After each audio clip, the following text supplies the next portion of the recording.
pinnacle of human perspective. Welcome to Unbiased and On the Fence. I'm Shane. Thank you guys so much for joining. I wanted to do a Peoples Convoy update. I've been following them loosely here and there, day after day, of course. And one streamwaller I'd like to mention is Fry TV Now. He's usually got several streams up. There's actually a lot of people covering this now. It's been really hard to track it. So many different streamers to follow.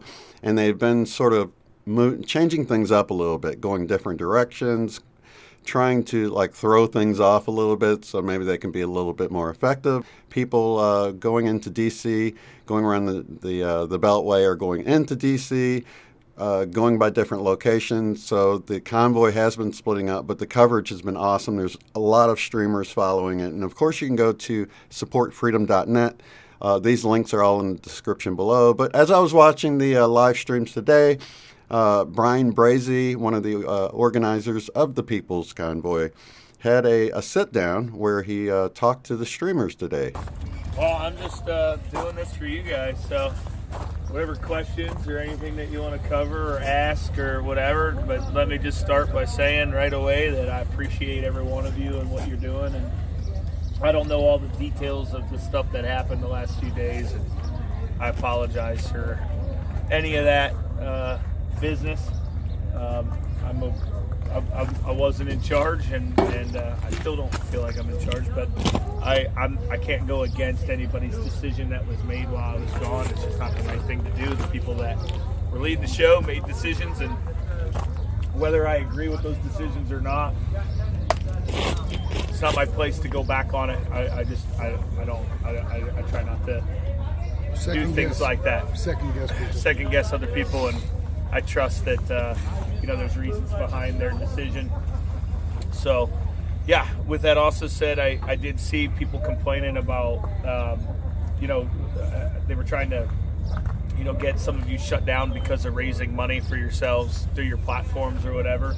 I said last night on the stage, but in case anybody missed it or whatever, I'm okay with you doing so. In fact, continue to do so. Don't worry about it. And if anybody does give you any gripe for any reason, this is to you guys personally. I know that you're already probably streaming or recording, but if anybody gives you any gripe, you can send them to me. It is 100% okay. Just don't tell your viewers that you're donating to the People's Convoy unless you really are, because then at that point we'll have an issue. But as far as raising funds that you need for yourself, do what you got to do. Some of you have been with us from day one, right? A few of you all that, right? Yeah. Well, you went away and then came back. Well, I went to upscale. I went to upscale. Sasnak's a fraud. I'm just kidding. You know what they're going to do with that. That's the only piece they're going to take. That's going to be all over Twitter today. All over Twitter today. We did it. We got him taken down. I'm just kidding. He is not. Before any of you twist it, he is not. He's a winner. But yeah, seriously, keep doing your thing. Keep raising whatever you need to get yourself hotel rooms and get rest and take care of your equipment and keep doing what you do. Honestly, I have a great deal of respect for all of you for what you're doing. I didn't know anything about this stuff prior to this, and I seriously have like a great deal of respect for what you guys do. And I don't know, maybe one day I'll be able to grab a tripod or something. I don't know. But anyways, yeah, seriously, thank you guys. And now I'll open it up for all of you. Any questions or anything you want to talk about, let's talk. Here's your opportunity. Yeah, I've got something. Chris Martson called me yesterday. I don't know if it's because I sent him an email or if Marcus or Mike called them, but I talked to some of you guys. I've been calling around to lawyers. See, ADF, Alliance Defending Freedom, they're the ones that took the Executive Order 14042 to the Supreme Court. So they've got teeth in the game with fighting these mandates. And I'm also, You want me to hold this open for you? Sure. So I can read your notes about me? Not yet. I want to have Chris. Brian Brase is a fraud. Now it's Sasnak and Brian. I'm coming up with a rough draft email for Chris Martin to proofread, make sure it aligns with us, and maybe at some point we could all get together and just like, you know how Fry TV like raids and deep fries channels, everybody know? Okay, I want to get all of us here together and deep fry these law firms. Okay, just email.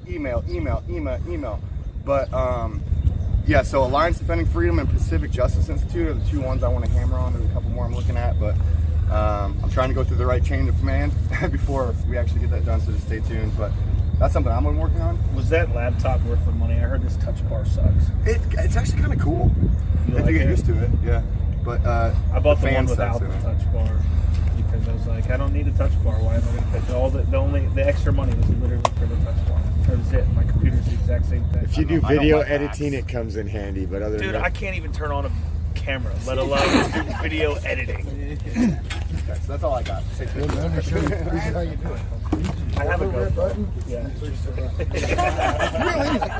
Right. Actually, I have a GoPro. I have a couple. I got a question for you. Is Ted Cruz and them, are they contacting you back continuously after you spoke with them and after they came out here? Or No. Honestly, no, they're not. But it's not at fault of theirs. Like, they're not at fault alone. We're probably just as guilty. We could probably be hammering them a little more. What happened basically through that process was we kind of learned that, look, the Senate passed it. So now we have to get that bill on the House floor. So the Senate passed it. Yeah, it was only by one vote, which doesn't do well for us if it actually gets passed on the House and then goes to the president's desk. The president already said he'll veto it. For those of you watching that don't know what I'm talking about, it's the end of the state of emergency, which then could help us get rid of these vaccine mandates, but on the federal level. So what basically the outcome of the meeting with the senators was that, hey, this is the process. This is what happened. Here's who voted no. Here's who didn't bother to vote at all. And then, of course, the publicity that he brought with it was obviously a big help in getting us out there, because he does, you know, whether you like the guy or not, he does carry some weight when he speaks, you know. And so there's really no, I wouldn't say no point in continuing the contact with his office. I think there's a lot that we could work together on other things for sure. But we're at a moment where we really need to get Democrats from the House. That's like where the focus really needs to be at this point. And then if we have a chance of getting that bill onto the floor, then we go back and start talking to the senators again to rally them to try and get 2/3 the vote, because if the president already said he's going to veto it, right? So we can't like lobby him to do anything about it. He's going to veto it because he's a schmuck. And then, you know, it'll go to the Senate. And when it gets to the Senate, then we got to try to get 2/3 of the Senate to vote to you know, get rid of it. So at this point in time, I wouldn't say there's no point in continued talks, but they just wouldn't be productive unless we're going to start going after something more or something else. are any of them helping you move forward with the Democrats? Like, are they talking to the Democrats to help push that? The senators that we've spoken with have definitely got the word out that we want to speak to them. The problem is the Republican House members are not doing that. Right. The Republican House, what I'm finding, and I'm not going to blast out any names, but what I'm finding in the House is that the Republicans feel deflated and defeated. And instead of trying to break the mold and reach across the aisle and try to get their counterparts to come to the table, or even try to schedule bipartisan meetings of some sort, even if it's just a conference room and let's get 4 or 5 of us all sitting together, they won't even do that. Basically, all of them have there was like one that I think was enthusiastic and wanting to really try to do something, but the others basically sat there and said, well, nothing we can do till midterms. We got to win majority of the House back. And I'll just tell you right now, that's the problem with this country. The fact that they can't work together to figure things out or come together and listen to the people. a lot of these Democrats have the same issue with their constituents. They feel the same way we do. They've had enough and they're ready to get back to work. So they're clearly not representing their constituents, and this is why I have an issue with both the Republican and the Democrat Party. They're both evil, and they both need voted out, every one of them. And I know that there's good people, and I've been attacked on this, that I've said about term limits and things like that. And they say, well, what happens when you get a good person in? What happens when we have somebody that's doing really good things, and now all of a sudden you're going to send them out?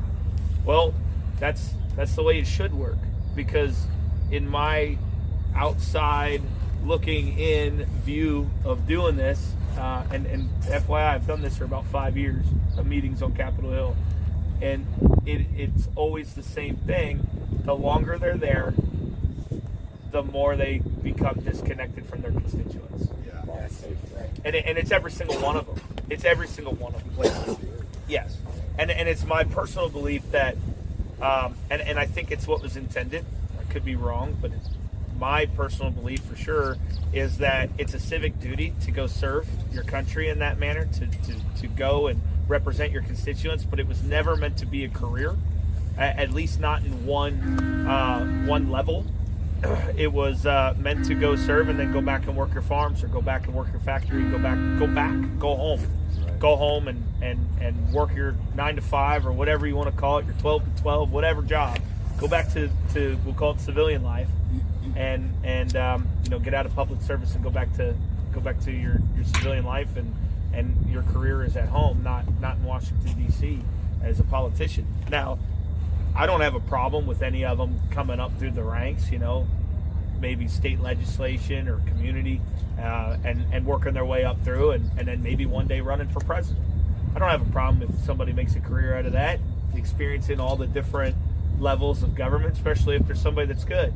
But all those levels should have those term limits for sure, and that's my belief. And there's a lot of reasons why they shouldn't have them. There's a lot of that argument's pretty big, but that's not representation of the People's Convoy. I agree 100%. That's Brian Brase that feels that way. I agree 100%. I have a question for you. I'm from Canada. I'm Mark. Okay, I'm a truck driver, as you, and I have a question for you. If the government's supposed to work for us, okay, why they don't show up over here?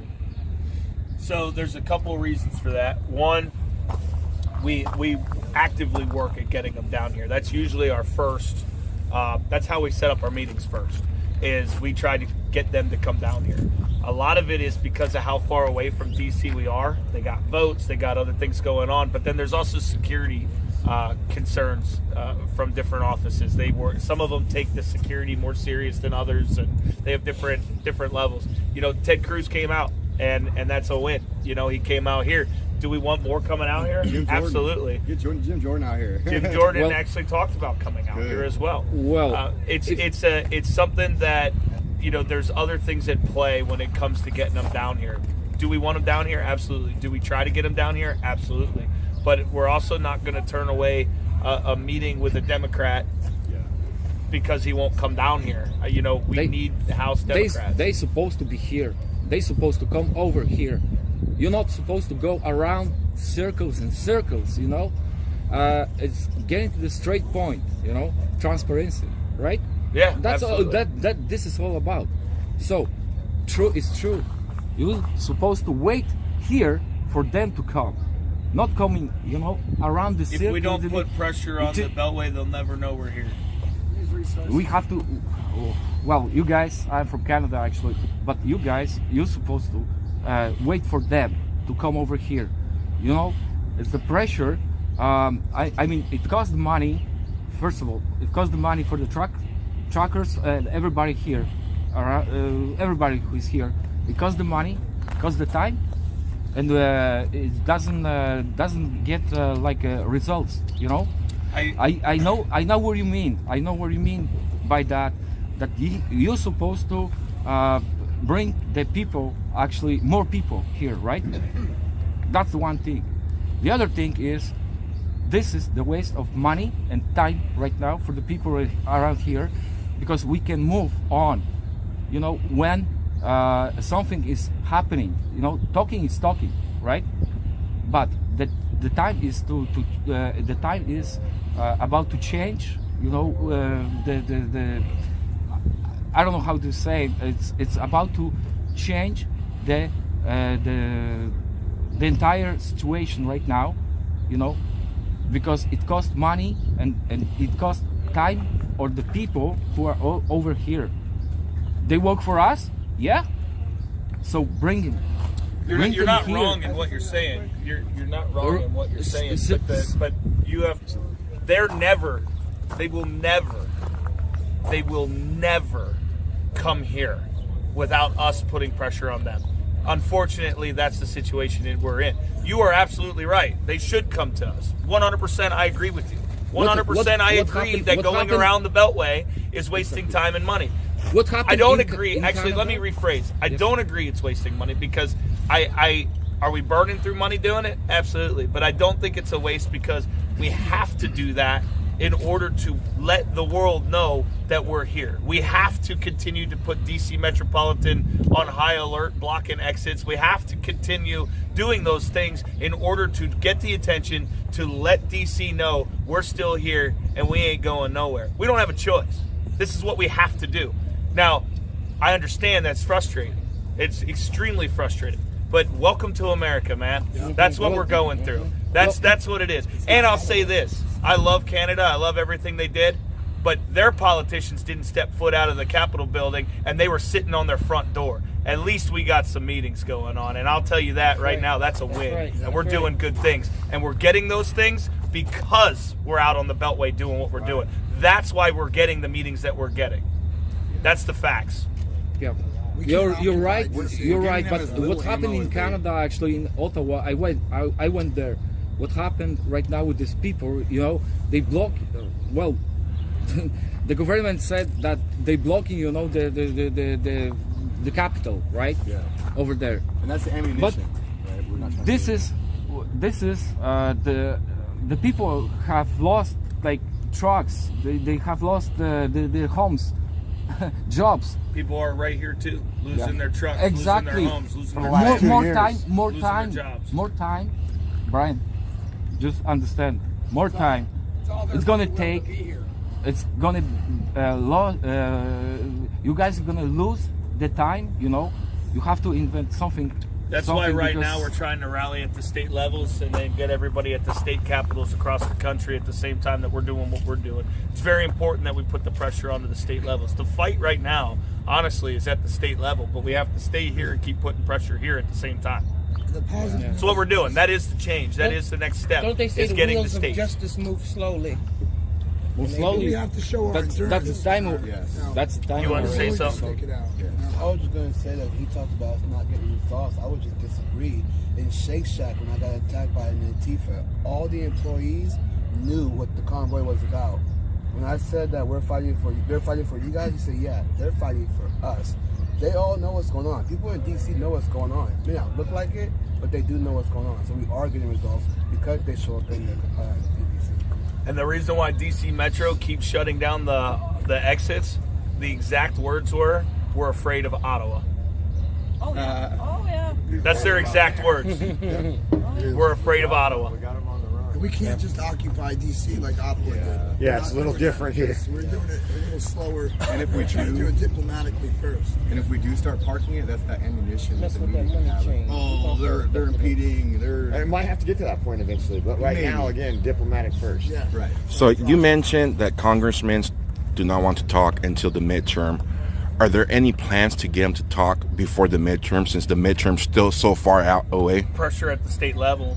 Start pressure in the states as much as we can. Even their offices in their states, in their districts, go to their offices and you know, I'm hoping that we can get some kind of rally cry out that basically gets people to flood the offices with phones and emails and everything else in their state office as well as here in DC. And then, of course, just literally do the same thing we're doing here, but do it on the capital of their state. People need to go there and not go away. And I hope, my hope is that by doing so, the state themselves will be saying, you need to talk to these people now, please. We need your help. And then that way, hopefully it would provoke them to actually break the mold and reach across the aisle. It's not just the Republicans, it's the Democrats too. The Democrats aren't doing crap. They're not working across the aisle at all. They're happy they have the power, and they're doing everything they can to hold on to it. And the Republicans are just saying, well, be careful who you vote for. This is what happens when you put them in power. And that's how they're acting, and that's how they're treating it. And honestly, it's just a disgusting display of American politics. At the moment, do we know how many states are getting together at the moment to go up to their capitals? Well, they're just now starting to put them together. There's a couple dates going on. There was talk about how we should all do it on the same date.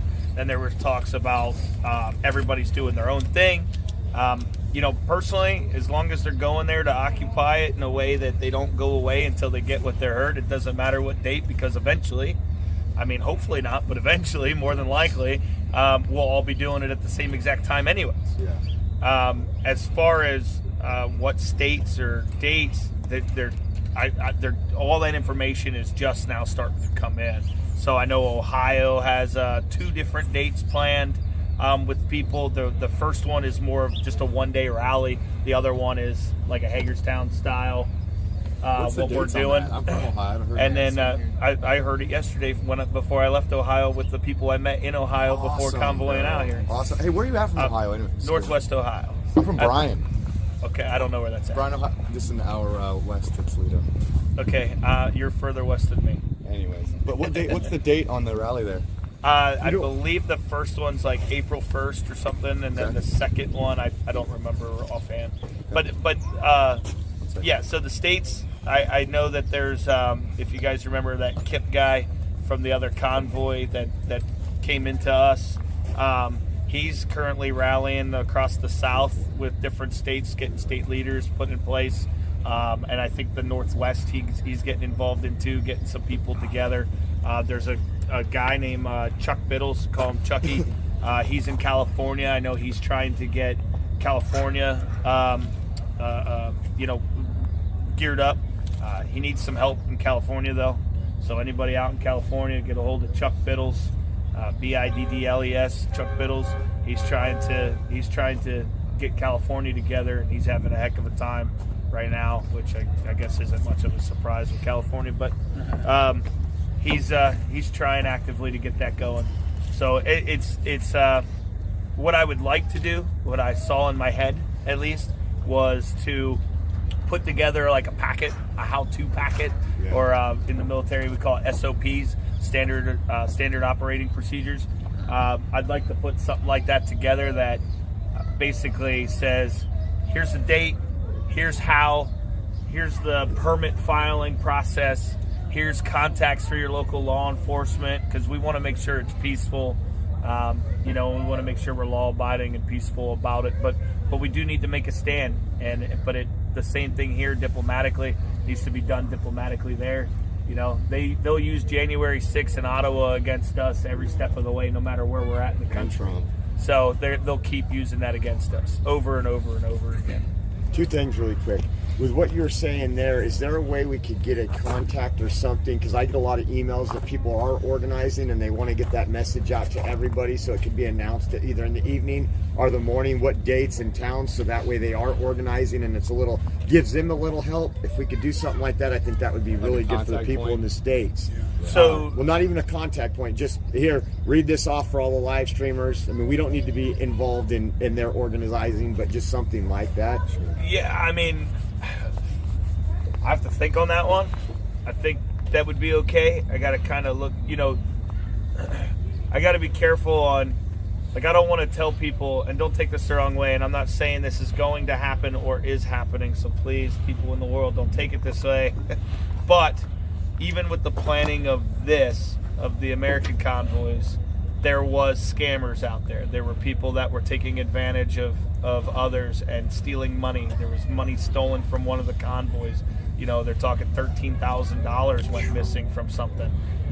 Luckily it had nothing to do with us, but that convoy, disbanded when I got a call yesterday that they got to Indiana and all of a sudden we're told, go home. And they disbanded everybody in Indiana. Wow. And never even came, but then they took off with the money. Wow. Now, I don't know what's true, what's not out of all of that. This is hearsay. I don't have any proof of nothing. But my problem with going out and saying, so-and-so is organizing Pennsylvania, get with so-and-so. And then I just stood there and I just told everybody in Pennsylvania or surrounding states that want to get involved in Pennsylvania to go support this person in their planning. And then they go and scam everybody or take advantage of people, or they just don't have it in them to actually follow through with it. They become overwhelmed and then they let it implode.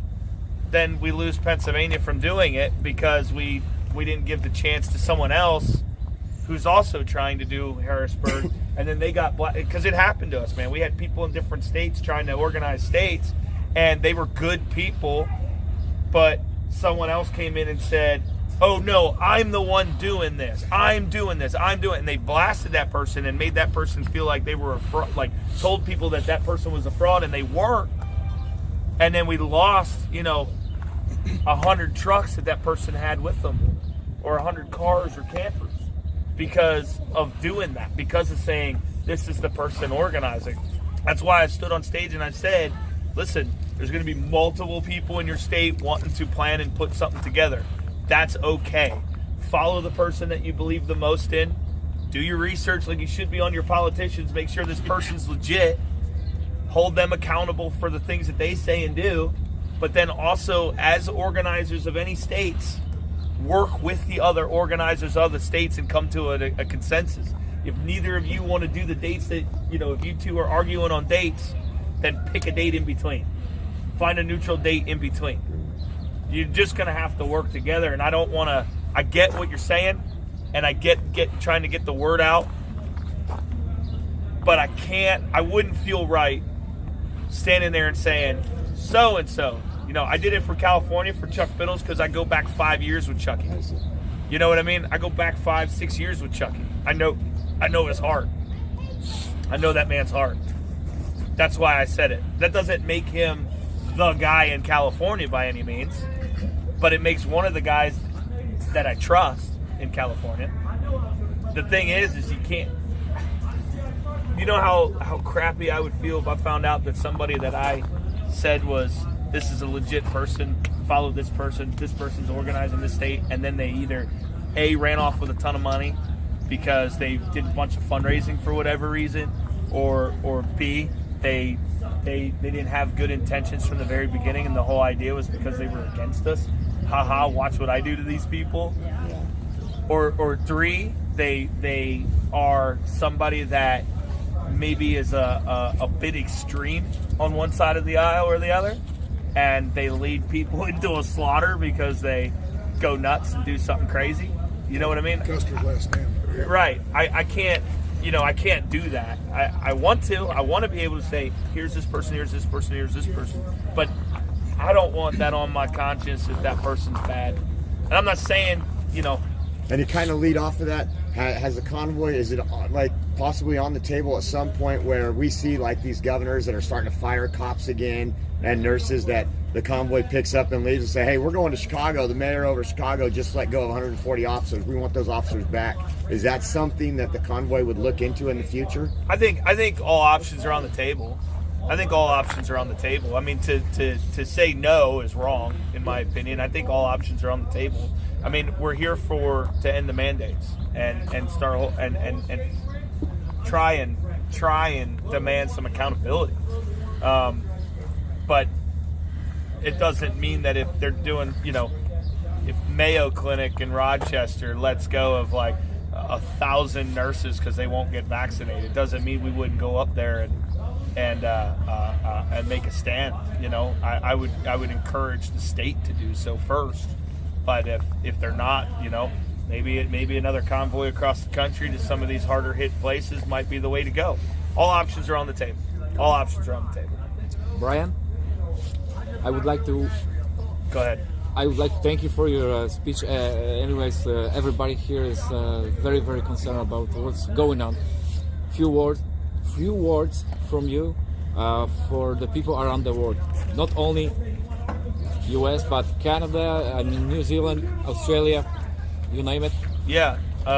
So I'm in contact with with one particular individual in Australia, and he's also kind of my point of contact for New Zealand right now.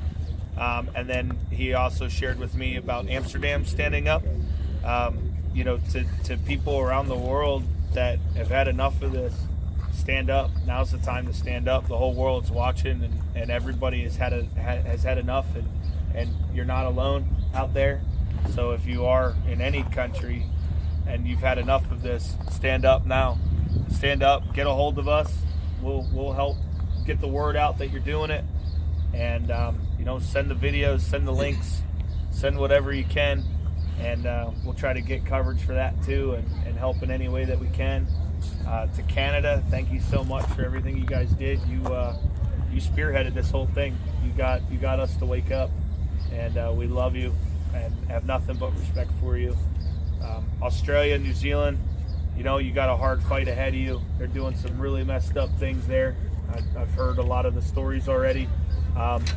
You got it, I'm pretty sure, worse than Canada or the United States, that's for sure. And so your country, probably more than any others right now, needs to stand up.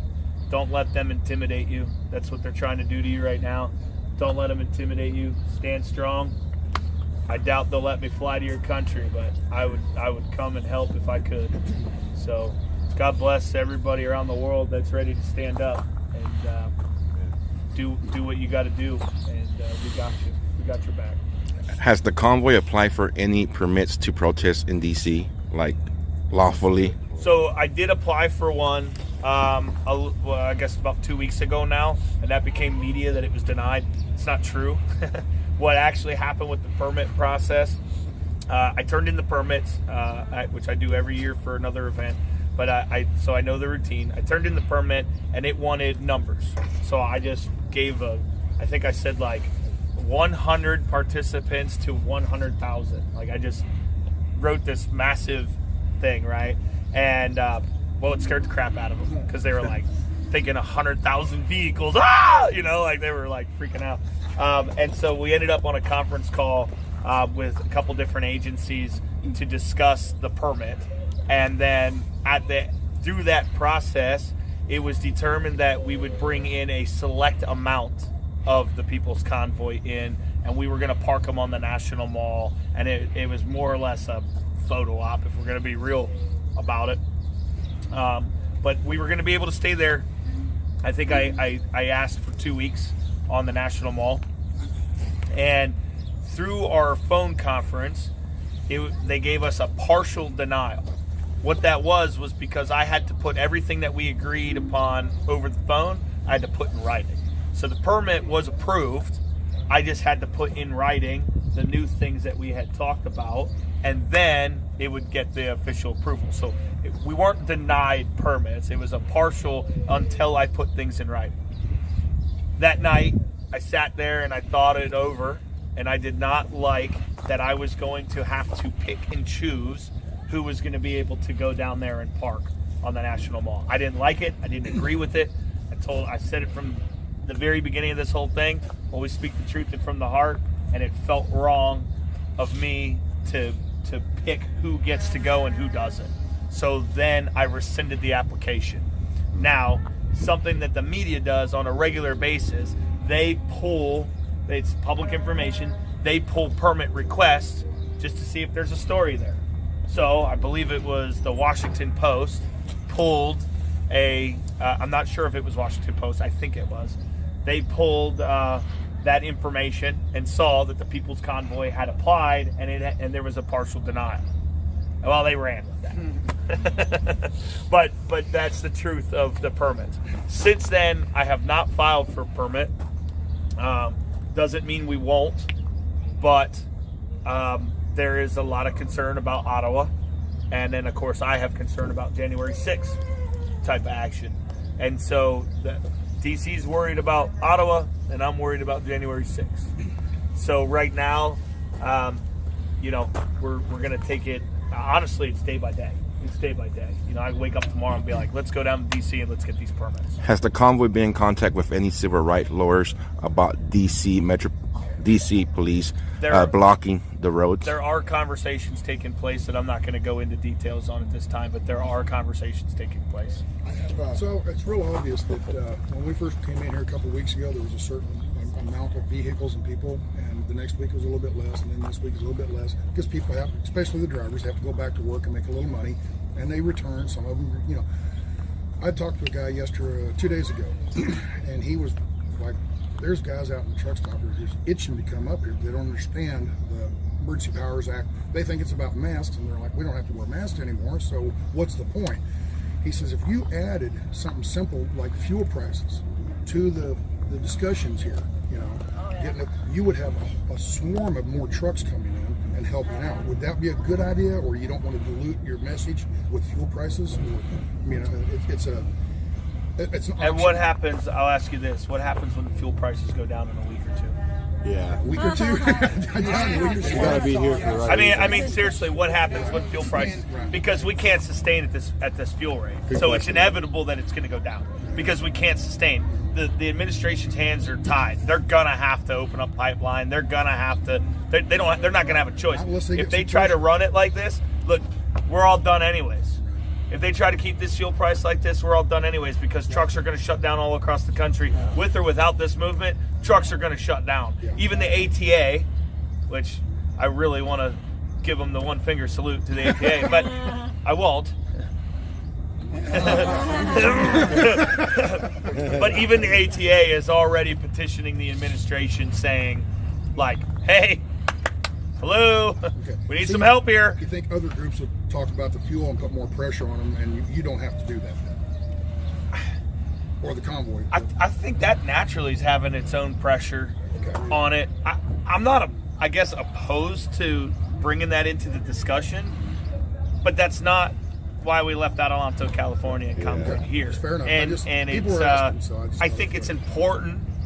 I honestly, if I wasn't doing this, I'd probably be trying to rally right now in D.C. over the fuel prices and maybe get a shutdown of some sort going. I mean, at the end of the day, all of this can be resolved with every truck in the country turning their keys to the left for 3 days. Oh yeah. 3 days. Total shit. 3 days. 3 days. You know, and you bring the nation to a crippling halt. The problem is, I don't ever want to do that to this country. I don't know if it's a problem or not. I don't ever want to do that to the American people. I don't ever want to do that to our economy. I don't ever want to do that. I never want to have to do that, ever. And I you know, it ain't like the trucker strikes of the 70s. You know, now we have, 3.5, 4 million truck drivers. I mean, now you shut down, it's even the population has doubled since the 70s, I think. I mean, we every single thing, all the stores, all the manufacturing plants are literally like day by day supply. So they got, a lot of places have a truck that comes in every single day. Just in time delivery. Just in time, right. And it's sad that they've done that, but they have. It saves them money. Saves them warehousing. Right. But now, you know, trucks shut down and the whole country is boom. And really, it'll affect the world if the American truck driver did it. Yeah. Have you thought about going out and doing a convoy to another state? Because it seemed like you generate a lot of interest by doing a convoy across the country. And to go out to another state, stay one day, and come back, and have a place where people can hear the message, because they're not. No other I know we're not towns are getting hearing at that it message, here, basically. right? You know, you're not. Right. PA isn't far away. So everything close to a lot of states right now. Like I said earlier, everything is on the table. Everything is on the table. I'm not opposed to that by any means. I'm definitely not opposed to that. I've often thought, and especially while I was home for a couple of days, I was thinking to myself, I've never watched more news in my life than while I was home. Yeah. You know what I mean? I was just watching to see where it came up, you know, and it does come on. Very little, very tiny little segments, but it does come on, even CNN. So it does come on. It's very tiny and no real meat to what we're doing. Right? But I've thought about it. I mean, definitely have thought about it. It's crossed my mind to convoy back to California, and this time go across the north. and go back. It's definitely on my mind to do that. But I speak honestly, I don't know what the right move is, whether going to these different states to help generate more support or to convoy all the way back to California, or to stay here. I really don't know. That's why I've been leaning more towards staying here and rallying the states. So, I have a question real quick. Your message this entire time is make the government work for us, right? We have people... Remind them that they work for us. Remind them that they work for us, because obviously they're not doing their job. But we don't have to change ourselves in order to conform for the government, right? Right. We have people trying to hijack the show and say, go to your government, fill out this paperwork, and become free from the government, the corporate government. That's not your message that you're trying to get across, right? That's not my message, no. But I mean, that's an option for people if they choose to. I wouldn't say that they're trying to hijack it. They're putting options on the table for you as a citizen of the United States to take some personal action for yourself. Okay. I don't know enough about it to sit there. Your camera's dying. I'm not educated enough into that particular topic to really speak on whether it's legit, real, good, bad. I don't know enough about it. Well, just because they're going campsite to campsite at night, and they're trying to preach the message, and they're pretty much representing you guys. They're saying we're with the People's Convoy. And I knew that was wrong, so I wanted to address it with you for all the people out there, that your message is basically to remind the government they work for us. Yeah, I mean, I think there's like 5 messages in the People's Convoy at this point. But yeah, I mean, none of the organizers of the People's Convoy are going around doing that. Okay. That's how I'll clear it up. Okay. Doesn't mean that we don't support what they're doing. Doesn't mean that I'm going to discourage them from doing so. It's an option for people that I think it's important that they look into and see if it's for them. If they like it and they want to do it, then you know what, do it. And I've been, listen, it's the same thing with the streamers. And I said, make your money. You're fine. Let them donate to you. Make your money. Don't worry about the hate on it. It's the same thing with the businesses that are out there that are selling flags and T-shirts and sweatshirts and everything else. I don't care. It might not be very true to our messaging, some of those flags of being, it's not a right issue, it's not a left issue, it's an American issue. But I'm not going to stop somebody from supporting their family. I'm not going to stop somebody from making money. Do what you got. Yeah, man, bring it down. Listen, I would do the same thing. If there was a stand over here that said "fuck Trump," they can fly their flag. I'm not going to stop them from doing it. I'm not going to stop them from selling it. Doesn't mean they're going to get much business around here. I think we all know that. But it's about freedom. And we live in a capitalist society here, and they are able to do so. If somebody wants to walk around and talk about their message, they're allowed to do so. If you don't hear it come out of my mouth and up on stage or out of Mike or Marcus or any of the other organizers, then it's probably not the People's Convoy. Okay. That's how I would clear it up. And it doesn't matter what they're talking about. Yeah, I want to make sure it was clear, because a lot of people are getting up on the mic and they're putting a personal message out, but they're using the platform for the People's Convoy. And it's getting a little confusing, and I'm getting a lot of questions from the chat and everything, what exactly is the message? It's pretty clear that if it doesn't come from one of the organizers of the People's Convoy, it's probably not our message. I just wanted them to hear it from your mouth. Because I tell them, and they're like, there's stuff going around on Telegram, and listen, I'm going to say this while I got all these cameras here. Telegram sucks. Oh, yeah, and if you believe anything you see, hear, or read on Telegram, stop it. Stop it. Telegram is horrible. They are literally the worst social media app. I think they're worse than Facebook, not because of censoring, but because that's probably the one app that could use a little bit of it at this point. And I don't believe in censorship. I'm just saying that Telegram is so inundated with fraud and trolls and people that don't even know what they're talking about, trying to pretend that they know what they're talking about. Hey, clarify that on the chat, on those chats, and on all those things where everybody gets on, I run a live stream on here. This is the steadiest live stream. We have people on here. Oh, I forgot we got a Telegram live streamer. Yeah, we do. To the Telegram fans watching live streams, if it's live, then it's probably true. If it's a bunch of messaging with 80,000 people telling you what's happening, probably not. By the way, this is Rolling for Freedom, and we are on YouTube, Getter, we're on Rumble, and all of them, but I live stream through here because I'm not monetized on anything. Nice. So, Good for you. Okay. Yes, finally. Thank you. You got all day or what? Do I have all day? Yeah. No, I Now think we're you guys doing it. want to go convoy, don't Yes, you? we are, but really, But- really oh, quick. no. yeah. I didn't put my makeup on today. Exclusive. No lipstick. This ain't exclusive. Look, she says exclusive Everyone else. while we got all of these people here.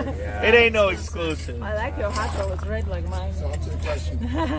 So listen, real quick. I like your glow. You're really happy. I'm refreshed. I know, right? I spent Seeing some your time with my family. woman. Yeah, there you go. So listen, I'm a little bit disappointed because Canada has gotten so much attention, and their donations were just literally flying.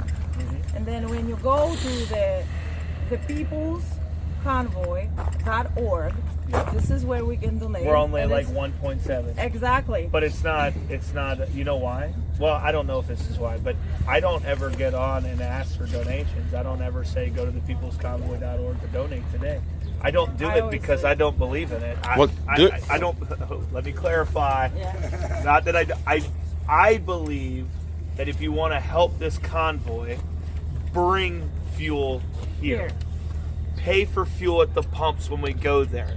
Buy a trucker, a car, Yes. a camper, gas or diesel, whatever they need. Bring cooked food down here. Bring meat down here. I'm just not a fan of the donation thing. You'll never hear me advocate.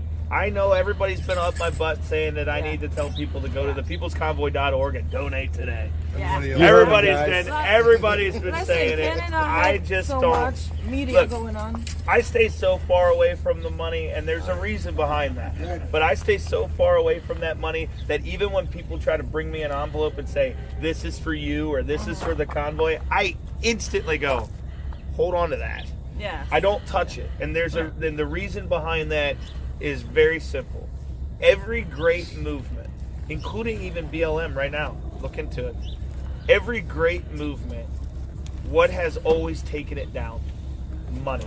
Money has taken down everything. Greed, money, corruption has taken down every great movement, at least in this country, and I'm pretty sure around the world.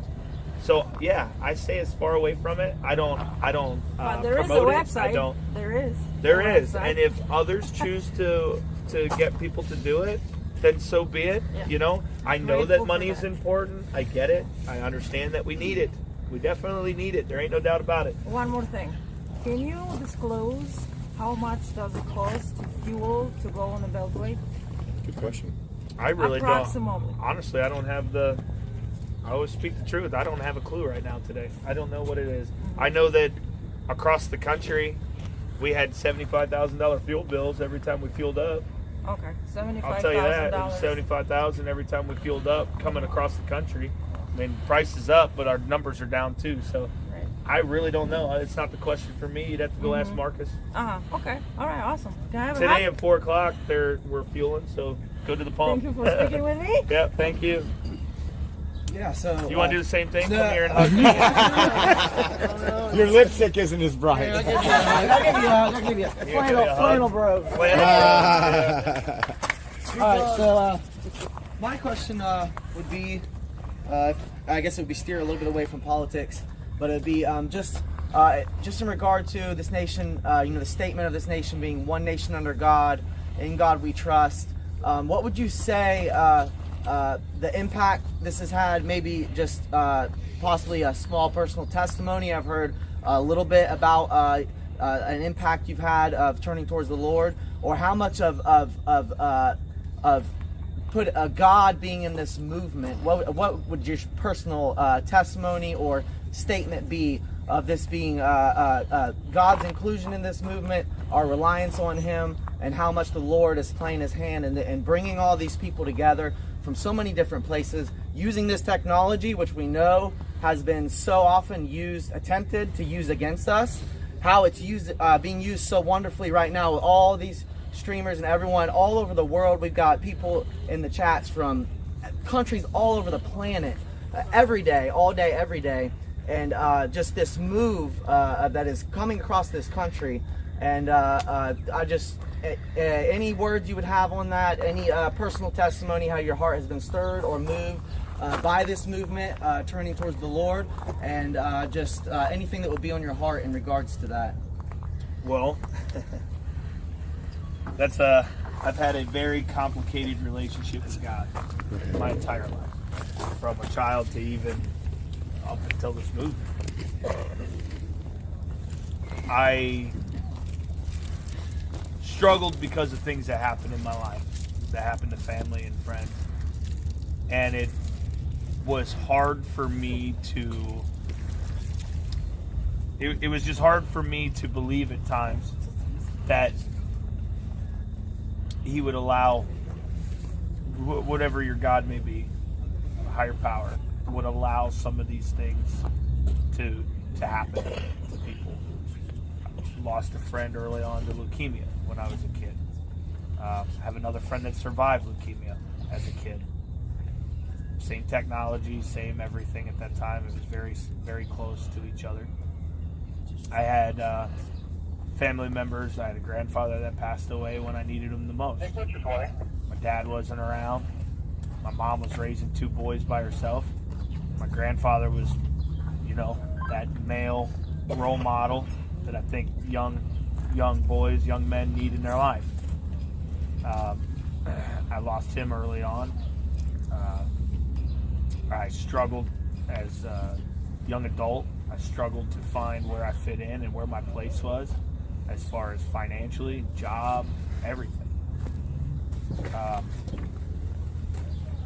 I had a problem with the hypocrisy of the church. I struggled with that a lot, where I would see a man beat his family all week, raging alcoholic, beat his family all week, and then go to church on Sunday and all is well. That bothered me a lot, and it still bothers me. I lost my son in September, and that shook me to my core. Sorry about that. Again, it raised questions with my struggle with God. And then we went into... I'm all right. Thank you. We started this convoy. And it was like, I don't know. It was like my son was with me from the beginning, and then it just felt like something was with us. Mm-hmm. And I still feel that way, and more than just my son being with me. I mean, there's a presence here. There's a presence in the movement, and as we went across the country, all the prayer and the groups of people from all walks of life that were coming together to the community that we've set up here, my belief in God is pretty firm now. Yes, sir. It's getting stronger. Amen. And I would find it hard for anyone to not believe after experiencing what I at least personally experienced through this journey. There's nobody else there's nothing that can do that. Like only God can do that. And I mean, there's no way that you can't believe in God after experiencing this. I mean, this solidified it. This has changed my life. This has changed my life in that sense. And I think it's changed a lot of people's lives. There's a lot of firm believers here, absolutely. There's a lot here. But there's some that struggled as well, and there's some that don't believe. But I've watched other people that struggled like I did, and I've even watched the non-believers start believing in God as well. I mean, this has changed a lot of people's lives, a lot of people's lives. And at the end of the day, whether we achieve a single thing in DC or not, we still won. We won. Yes. We won hearts and minds. We brought God back into the country, into a lot of people's lives, including my own. We have opened a lot of eyes, and we have created a community that I honestly, a month and a half ago, thought was impossible to have anymore. To me, the only thing that can make that possible is God. I don't think any person can make that happen. I think only God can make that happen. And it's been this experience that made me believe that and feel it. And I think of myself as a free thinker. Like, I'm very open-minded to everything. I try to listen and consider others and their opinions and their beliefs and their, I read a lot. Well, I listen a lot to audiobooks. Okay, there you go. I drive, so I listen a lot. So I would never judge anyone for not believing, especially as somebody that has struggled myself through my entire life. But I believe, and I believe I found God in this process to a point that I don't think I would ever waver again. No matter what happens in my life, I don't think I would ever waver again like I did as a young man. Amen. Yeah. Yes. Thank you for that. Hallelujah and glory to God. I would say, just in my personal experience, with all the talk of all the politics, just like you touched on just now, the reason we're here, but there's just all the chatter in the background, what's going to happen, what's going on, are we winning, what's this? And when I'm in this movement, when I'm with these people and I've got people pouring into me and praying over me, and we're praying and we're opening the meetings with prayer every day, and when I'm praying over my brothers and I'm witnessing souls being saved, and I hear the chatter, and I'm like, we are winning. We are winning, and my eyes are witnessing, and my brothers and sisters are testifying of it. And so that's it's a miracle that's being broadcasted to the world right now, and it's a miracle. And I think we just praise God and lift up the name of Jesus for this whole movement. Is what has been the saving grace that we're all here after how many days and weeks. It's the prayers of people, it's the prayers of the saints covering us. And I would attest all of our victories to that, and I'm thankful for everyone that has came and everyone that has witnessed and testified of everything we're experiencing, and we just lift up our prayers for this convoy, and that's where our faith lies. So love you, Kevin. Yeah. Thanks for being here, Kevin. Wow, what a powerful testimony from Brian Brase, one of the organizers of the People's Convoy. I'll probably pull that out and do a short little video because that was just so powerful. Once again, we were looking at First Responders Media. The link's in the description. That's Joe. We got to meet him in Big Cabin, Oklahoma when he was here. Great guy. He's been with them the whole time. And so I want to show this clip now. We're going to go to Sasnak. He's the guy with the cowboy hat on. I'm sure you guys are familiar with him now.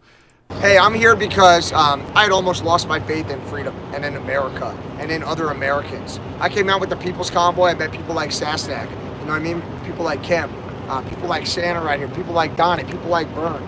The whole way across, people like Buck, people like Tom, right? The whole way across, people like other Tom, right? JJT, and then Paul Revere, a.k.a. Chance. You look around, and you're going to see people from all different walks of life.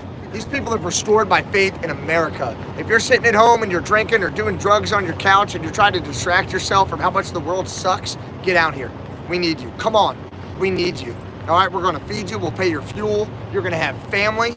All right, and you're going to do something that you can be proud of. You're going to stand up for freedom. All right, do something you can be proud of. We need you here. Please come on out. Guys, Amen, y'all brother. talk to him. Amen, brother. Y'all talk to this guy, all right? Talk to Sasnak's people All right, before I got a meet. question. What kind of cowboy hat is that? Well, it's not. I made this. I made this actually. I steam shaped it, and There you go. I made this stinking thing. Very good. I What's guess your name? Where are you from? my name is Chance, and I'm from Elko, Nevada. Up until yesterday, I was a maintenance manager at a hotel called the Ledgestone Hotel. Wonderful hotel, but I came to do this, and so I was gone a little too long. And yesterday, they signed my termination papers. Oh, no. Stayed away too long. You know what? It's all right. You gonna be able to get a new job? Yep, I'll be able to get a new All job. right, very You good. know it. Very good. And well, what we're here for is what we've all seen coming across. That we're here to be the beacon of hope for people, and I left my 5 kids at home, ages 2 to 12, to come here, and you know what? Freedom is worth everything. Yeah, That's why I'm here. There you go. Very good. Anybody? Who else wants next? Right there. Also our firefighter and EMT. This guy right here. He looks like he's itching. So Kim and I are EMTs, and I'm a firefighter. We're from Minnesota. We got here to support the cause. We're providing medical service for our friends out here on the convoy. The biggest thing I want to tell people is that the ones that are afraid to lose things to come out here. If you have a house that you're not going to come out here because you're afraid you're not going to have a house when you get back. Trust me, you're not going to have anything if we lose this country. There's nothing that you shouldn't be willing to lose to keep our freedoms. You know, a lot of people aren't getting that, I don't think so. Thanks for putting that out. Anything else? Anybody? No? Yes, sir? Well, Jim and Marge from Michigan. Okay, barely hear. I'm barely hear this mic. Oh, yeah. The engines and everything. Speak All up right. a little if you can. Jim and Marge from Michigan. Michigan. And we're grandparents. And, Great-grandparents. Great-grandparents. Great-grandparents. And we're here to fight for their liberty and freedoms. And so we've been fighting that back home where, I mean, we have a terrible governor. And we've been under lockdowns and all this mandates. And so we're fighting back there already too. Right. That's something I always point out to people. I'm a little younger than you, not much, but still a little younger than you. And the country that I grew up in as a child, I don't recognize this country anymore. No. It's changed so much. I'd like to kind of go back to the way it used to be. That's right. Yes. Jim's going to have his birthday on Friday, March 25. Happy birthday. Hey, you want to say how many? Come on. 78. 78. They're the same as my mom and dad, same age. Yeah. My mom and dad are 78. You bet. Want to say? I'm Tom Trapp-Hagan from Lassen County, California. We're farmers, we're firefighters with dozers, and we have a few different businesses. And we're fighting. I've got a wife that can't get an operation because of these vaccination requirements. We need the mandates to be dropped. We need these emergency act not to be. We need the emergency to stop. I've got businesses that can't do business. I've got people that are dying on me. I had a bookkeeper die, fully vaccinated. I had a half brother die 2 days before we came on this trip from California, fully vaccinated. So something's wrong. If you want to be vaccinated, fine, but don't force us into it. We need to be American here. So, yeah. Say? Yeah. All right. All right. My name's Buck Nettles. I'm from Celestial Valley, California, Yuba County. I live close to North San Juan and Campbellsville. I'm here because of all the stuff that started in Canada, and they wouldn't take the mask off our children, and they're trying to vaccinate our children. Our government is killing us. Wake up, get off your ass, and do something with us. We need to help. I think it's a big master plan myself. I think they're using the vaccine for their ends. Yeah. Hey, I'm Steve Melville from Sturgeon Bay, Wisconsin. I met Sasnak the other day with my Suburban. He took a picture of it for his front page, along with X-ray. Yeah, I want my the free freedom. flag in the Yeah, back. yep. Yep. I'm here for my freedom. God's been calling me to do this. Back home, I try to talk to people about what's really going on. A lot of people don't want to listen. This is my family out here. People want to listen, and it's just been a great experience. Get down here, and we'll even hook you up with some cherry pie. and he will do that because we've had a lot of good cherry pie. My name is Mark Lang from Peoria, Illinois. I think everybody here, when you talk to them, they've been called by God, and we're all here for a reason. And for all of you out there, just open your hearts, ask God to help you and guide you. And if He's led you to do this thing, we'll come out and do it. We're here for freedom. But by God, please do something. We know we're up against evil, the elite here in this world, and this country is not what we think it is. We need to make it what we want it to be and what it should be. So praise the Lord, work for Him, and ask Him to guide you. Amen. Your turn. My name is Kathy Woodward. I live in McCammon, Idaho. I started a small trucking business in 1991, which is still running. I have 2 trucks, owner-operator, OIDA member. I just started getting my eyes open for my friends in Utah who send me podcasts. You know, normally I drive down the road, I'm in my own little world. I do my own dispatching, all my paperwork, all my secretary stuff. So it's kind of hard. And I did that for 8 years. Yep, I know, it's tough. It's a job. Yeah, but anyway, so we were going to join the convoy that fell apart in Las Vegas, and so we went home, kind of tail between our legs, and we just can't sit home. I mean, you know, we're waking up. I've learned so much while I'm here. I mean, it's incredible. I have met this man right here, Mark. I have met he right now is my co-driver. We ended up bringing our motorhome and not our trucks because we thought we'd cook for people, not knowing the enormity of what's here. And this is a great family. We've met some great people, and we are a family. And my husband and I missed a trip to Alaska. We were supposed to leave March 8th and come back March 22nd, but our friends up there are like-minded, and they're like, you know, we're gonna miss you, but thank God you're doing what you do. And this is not a vacation, as some of my friends and family think. You know, we're out here doing a job, and it's awesome, and I love it, and this is a great family. We need help, we need reinforcements. Thank you. Yeah, exactly. That's Yep. what I Yep, keep trying absolutely. to figure out how can we get Yep. more people here. Yep, So, yep. We'll not talk to him. I'm Vern from Tennessee, and I'm here because I'm tired of seeing people not stand up. I'm tired of everybody just sitting back thinking somebody else is going to do it. It's us. It's not going to be one person in D.C. It's not going to be one person in the state capitol. It's us. It's we the people. And I'm tired of having to sit back and worry about my kids and my grandkids' future. You know, when I do have grandkids, hopefully.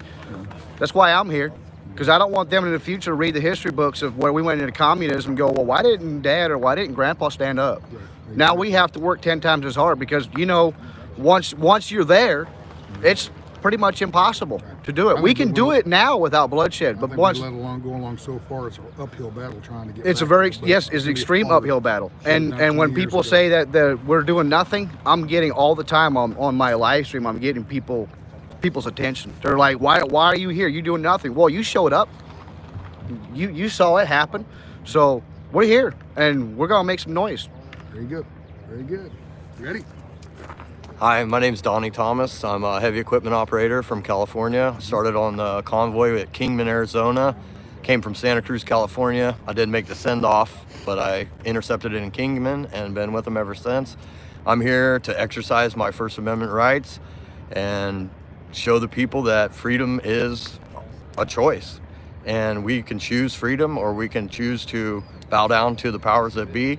And I don't think that's the right course of action. We need to exercise our rights and show freedom.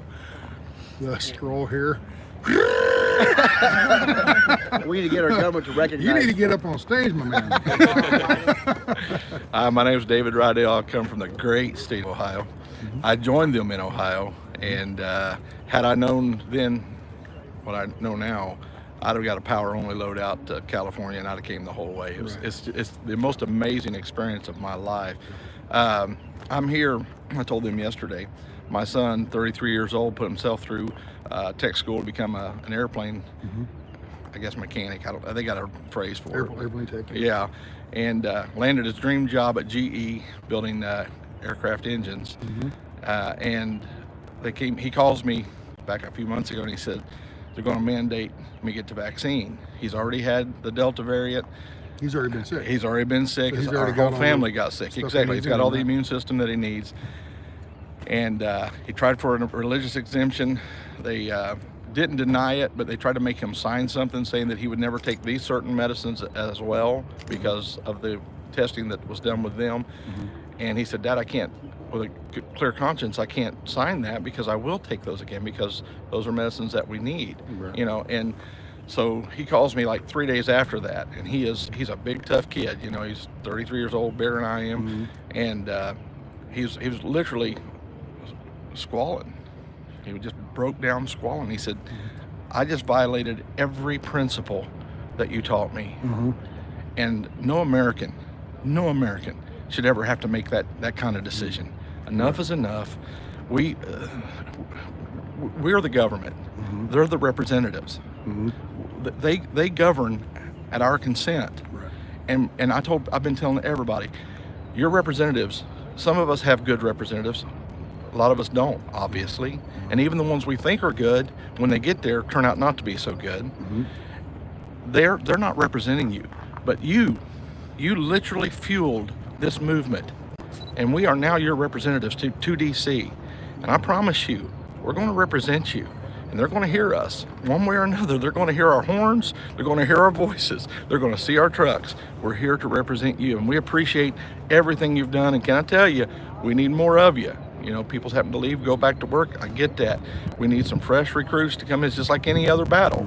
You know, people leave for whatever reason. Their enlistment's up or whatever. We need fresh people to come in. And I'll make this challenge. If you get a convoy, if you'll get 25 to 50 vehicles together, it don't have to be trucks. If you get 25 to 50 people together, I'll come and get you. I'll lead you back in here. I don't care where you're at. You can be anywhere. Get 25, 50, and we'll set up stop points along the way and pick up more. We'll do another convoy from California if we need to, or Seattle if we... I really don't want to go into Seattle, but I will. Make you die. But I will. I will. I'll meet you in Seattle, and we'll convoy back out here. That's how much I believe in this, and we can win this if we stick together. But I reckon. All right, sir. And I know you're long-winded, so please keep it short. Who, me? You had enough airtime anyway. If you feel that way, go on, brother. No. Long-winded, me? Yeah. Who else believes that? It's not a preacher alive. You believe I'm long-winded? All your words are worth listening to. No matter how long. It's how you look at it. He's saying I'm long-winded. I say you're short attention. What up? Hey, my name is William Owens, America's Poet. This has been a historic moment for me to be here. I started with this in Weatherford, Texas about maybe a month ago, and I arrived here at Hagerstown about 3 weeks ago, and it's just been remarkable. As it is, I travel full-time in my motorhome, so this was just in lockstep with what I've already been doing, and I've been waiting for the moment for Americans to wake up and realize what we're faced with. And in the providence of God, for him to have chosen this community of truckers, people who live on the road, people who are real, who are authentic, no matter how you look at it, it's as real as it gets. And people didn't expect God to manifest himself this way, but he did. And for me to be a part of it is just tremendous. I'm also working with the team. We're actually chronicling this experience with America's Convoy.com, which is the official commemorative journal for the movement. This is not just a digital, it's actually a print magazine. And I just want to shout out to all those who write, take pictures. If you're into video blogging or anything within the media world, hit our website, americasconvoy.com, click on the journalism tab and fill that form out and become a part of what we're doing. I've been blessed to write poetry. I've been writing it for years, and my book, Poems for America, was written about 5 years ago, but a lot of the poems are so relevant for today. And so you can check it out too at americaspoet.com. And you all pray for us as we continue to hold the line and raise the standard for what is true, for what is honorable, and for what will endure. I'm William Owens. God bless you. I've got a question. Do you have a copy of that front page? I don't have it with me. I gave them out. But you can see the copy online. Just go to America's Convoy.com. You can see the copy. We gave out like 120 copies today of just the cover with some information on the back of it. But hit the website, sign up on, we just launched. He said I'm long-winded, so I'm going to stay true to it. We just launched our affiliate, our Patriot Affiliate program. So hit that website, sign up to be notified. You can become a Patriot Affiliate, which means you can grab a banner, images, or anything like that, promote the journal on your site, and you'll make about 20% of whatever it sells for. And so we're trying to create capitalistic ventures so that we can fund what we believe in, and we need authentic media. So God bless you all. I've seen some of the comments here. Love Yeah. this guy. And one I saw a little bit ago, eloquent, not long-winded. Thank you. Thank you so much. Hey guys. I gotta hold this up here. You're tall. Yes, sir. Hey, my name's Zach. I'm from Bozeman, Montana. I came out here, joined the convoy in Butte, Montana, actually, and drove to Bozeman. And then my original plan was to just cheer them on the overpass, and the energy and just the people. The energy I felt coming from these people was just amazing. I couldn't wait to hop in my truck, and that was 2.5 weeks ago. Your truck. Pickup truck, excuse So me. you're Yep. sleeping in your pickup? Yep, yes sir, yep. I'm sleeping in my these pickup. Are the guys, these are the hardcore guys. Yeah, but I'm an EMT and a mechanic. I'm here to support. You know, you guys just saw every single story here and why they're here. You know, we all have our own story, but, you know, I believe God has brought me here for a purpose, and, you know, I want to serve that purpose, and you know what they say, right? Trust God's plan. There you go. You know, that's why we're here. Very good. Sir. Eamon O'Connell from Rhode Island, and I'm here to stand up for freedom and everybody's civil liberties and to meet all these awesome patriots. And if you don't stand up and voice your First Amendment, they will take it away. And you have to defend that. They're going to try to cancel you. They will try to censor you, but the key word is try. We're going to be victorious, and God bless everybody here, and let's keeping it peaceful and making a statement. How's the old saying go? If God's with you, who can be against you? That's right. Well, He's our rear guard. Amen. All right, Rear back guard. to you again. Thank y'all so much for spending time with us and checking us out. You know, if it wasn't for people like Sasnak, y'all wouldn't be able to get the real, you know. You wouldn't be able to get it. We're just doing an oil check down there on your mic stand, you know. We wouldn't be able to do this without folks like you. So we respect and appreciate you, brother, so much. I do have a question. Hit for me, you. brother. Come on. Yeah, let's turn around here. Come on, brother. Turn around here. What? I didn't know anything about this. Were you sitting back here waiting for me to show up or something? No, we're doing something else, but since you're a friend of ours, I just said, come on by and meet some amazing people. Okay. All right, guys, so that's going to wrap up the update for the People's Convoy that I have for you guys. So stay tuned, and lots of love, light, and unity. We'll see you on the next one. Peace.